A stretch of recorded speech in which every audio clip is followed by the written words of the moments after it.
Germany is preparing for a Third World War. To avoid a third global war, the United States and its NATO partners are stepping up their preparations.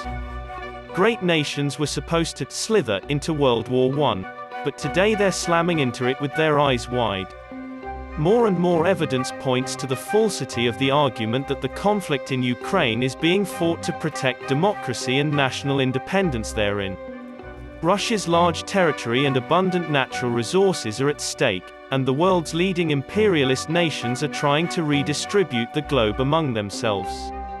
It joins the Balkans, Middle East, and North Africa conflicts that the United States and its allies have waged in an effort to ensure their global dominance.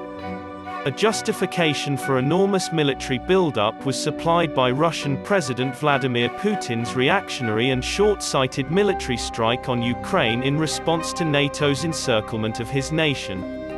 To ensure that Russia's backbone is damaged, the United States is supplying Ukraine with weaponry and threatening to keep up the pressure until the Russians are defeated.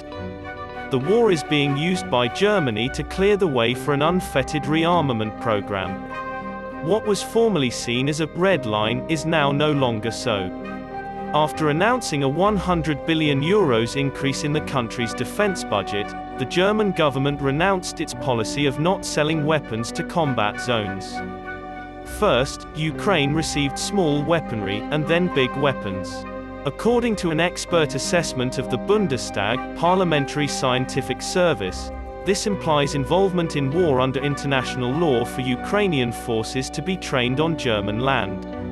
Armed forces and military assistance to Ukraine are just a part of Germany's war preparations for a Third World War.